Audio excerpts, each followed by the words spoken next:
Drivers are becoming more and more vocal about the poor safety, turning to the media. That is a good thing, right? Just get the media's attention, make yourself available for interviews like this.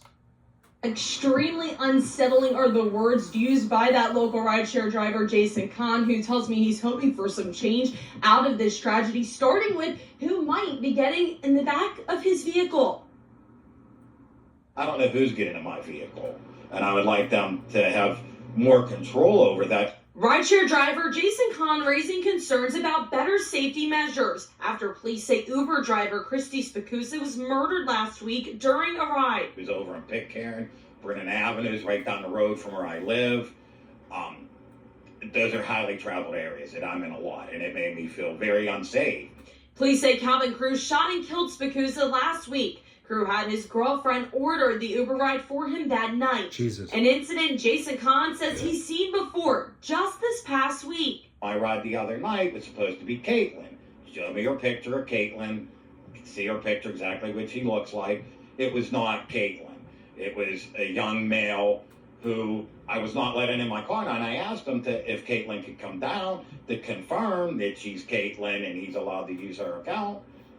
And he got agitated, and then I drove off. And because that ride was incomplete, Jason says his rating went down, and he lost a bonus for not completing a string of trips. He says he reached out to Lyft saying he would like to see an option for an unsafe passenger. At least if there's an address associated with an account, a driver's license, a bank account, that's what Uber needs to hold the riders accountable, as well as the drivers. Uber officials say they've since banned the accounts for Crew and the person who ordered his trip that night. They say their policy on guest riders is that the account holder is responsible for the behavior of the entire party.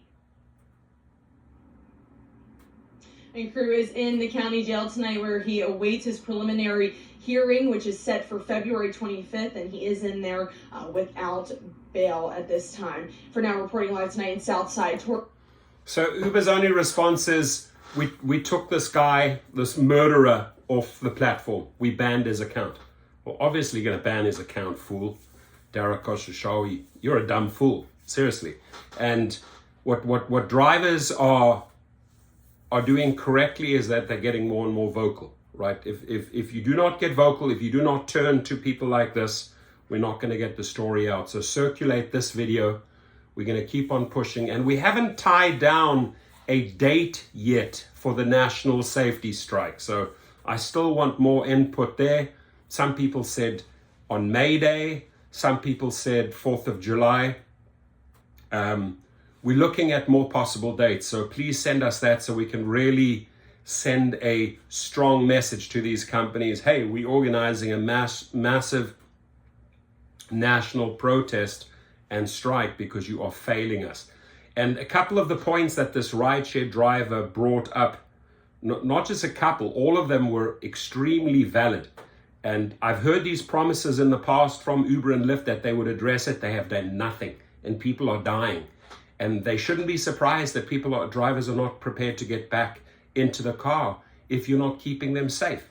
So the more we push these stories out, circulate in social media, get it out, retweet it, put it in the Facebook, the more pressure we put on these companies to finally act. Please, my friends, subscribers, be safe out there. Thank you.